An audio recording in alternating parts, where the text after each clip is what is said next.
The Tao of Self-Confidence, episode 534. Welcome to the Tao of Self-Confidence, where I share stories of amazing women who have discovered their inner journey to self-confidence. Visit our website at thetaoofselfconfidence.com. Your inner journey to self-confidence awaits. Well, hello friend. Welcome to the Tao of Self-Confidence, where I share stories of amazing women who have discovered their inner journey to self-confidence. I'm your host today, Sheena Yapchan, and today I have an amazing lady on the show today. She's a blogger and a podcaster, and I'm really excited to have her on and share her story with us today. So without further ado, I'm going to introduce you to Issa Perez. Issa, how are you today? Maybe you can fill in a little bit more about yourself to our listeners. Hi, Sheena. Hi, everyone. I'm Issa Perez, and I'm a blogger and a vlogger and a podcaster, and I'm also a business owner. And yeah, that's basically it. Awesome. Well, thanks for sharing that. And Issa, what's your cultural background? I am Filipino Chinese. Thanks for sharing that. And what'd be your favorite self-confidence quote? I think my favorite self-confidence quote is, I'm a little bit hazy about it, but basically I like to believe that self-confidence is something that is inside of you that you kind of don't know that you have, but it eventually comes out of you. You just have to really trust in yourself and trust in the process and never second guess yourself. Thanks for sharing that great quote. And in your own words, how do you define self-confidence?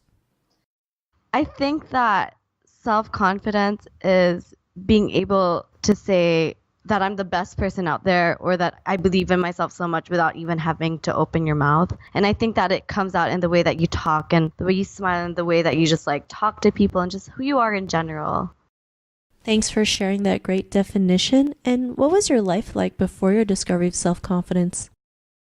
I knew that growing up I was really, really insecure. I think a lot of people, especially if you're a teenager, could relate to that. I knew that I didn't think that I was pretty enough because I grew up in the Philippines, and here they kind of think that if you're pretty, you have to be very light-skinned, you have to look more American. That's basically how it is. The culture is here. And I was very short and I was very dark and I was very Asian looking. So I didn't really sort of fit into everyone's definition of pretty. And so I knew that I was. But growing up, I sort of kind of realized that along the way, I knew what my strengths and my weaknesses are, and I really tried to just develop my strengths. And so eventually I grew out of it and I grew more confident. And I know that putting myself out there a lot really helped, with my blogging and vlogging and podcasting and meeting other people. I know that really helped with my confidence.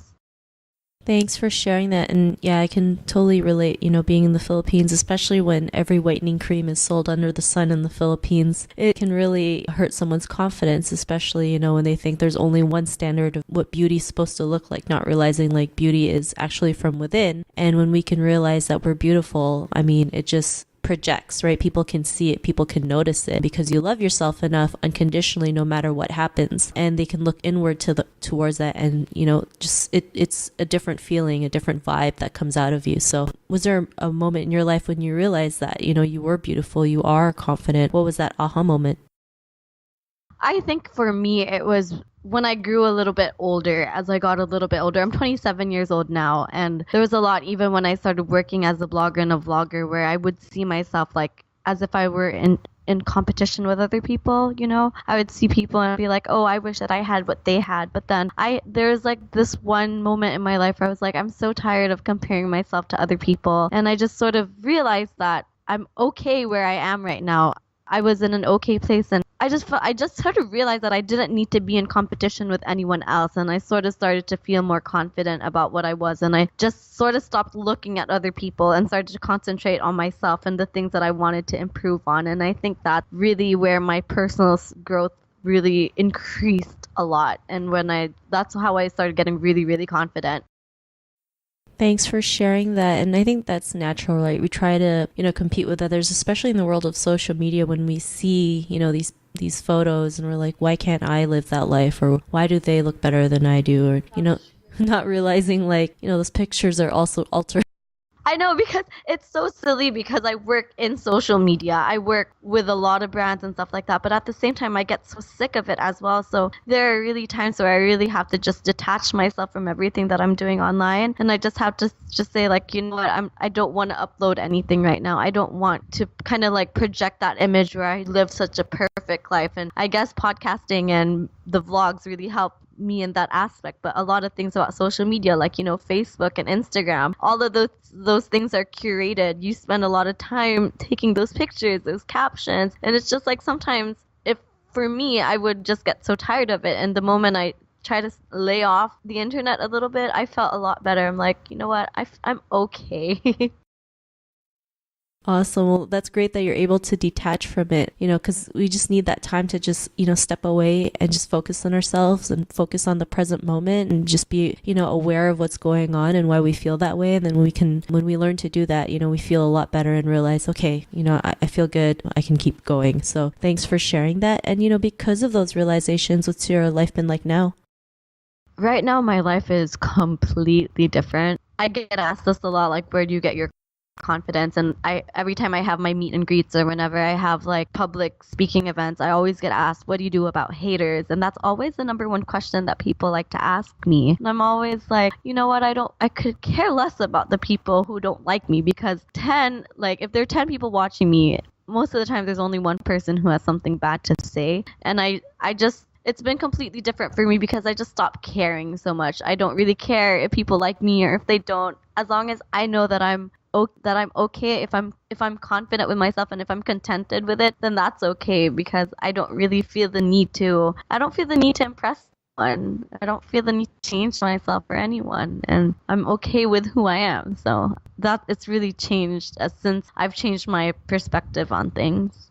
Thanks for sharing that. And, you know, it's funny, like, when you're on social media or, you know, just when you know, just putting yourself out there, you know, we do, like you mentioned, you get 10 people who like you and that one person who's a hater. And sometimes we focus on that one person wondering, why don't they like us? What did we do wrong? You know, why do they hate on me? And, you know, sometimes not everyone's just, you just can't please everyone. And a lot of times I have young girls come up to me and they're like, I want to be like you. I want to be a vlogger, but I just can't because I'm scared of what people are going to say about me. And I tell them, like, it doesn't matter because you're not doing it for them. I started vlogging when I was in the 6th grade, and it was never for anyone. It was just for myself. And now it's become like a profession, and I still don't really care about what other people say. I still do it mostly for myself.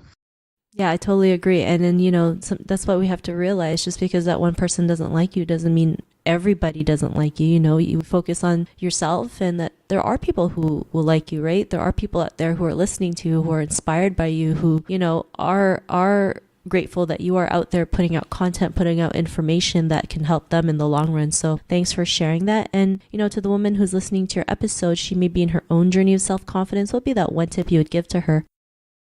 My tip would be to trust in yourself and to know that you are enough. A lot of times when we're growing up and we're going through life, the one struggle is that we don't really feel that we're enough. But you just have to let go of all the things that are bothering you, and you just have to look at yourself and know that everything that you do is enough and you are enough. Thanks for sharing those great tips. And, you know, if our listeners wanted to get to know a little bit more about you and what you do, or check out your podcast or blog, is there any links or social media profiles we can connect with? Yes, I am Issa Perez everywhere. That's ISSAPLEASE, like please and thank you. You can find me on Instagram, on Facebook, on YouTube. My podcast is Issa Talks. I'm still on a bit of a hiatus. This is actually the first time I took out my mic in like 6 months. So I will be back though eventually. Awesome. Well, thanks for sharing that. And to our listeners, if you want to connect with Issa, you can also head on over to thetaoofselfconfidence.com and search for Issa's name. Her show notes will pop up along with everything else that we talked about. And I really just want to thank Issa today for taking the time to share her story and tips with us on self-confidence. So thank you so much, Issa. Thank you so much for having me, Sheen. It was such a pleasure talking to you. Not a problem. It was really great having you on the show. And to our listeners, be on the lookout for another new episode of another amazing woman's journey to self-confidence. And we'll talk to you soon. Bye for now. Thank you for tuning in to another amazing episode of The Tao of Self-Confidence.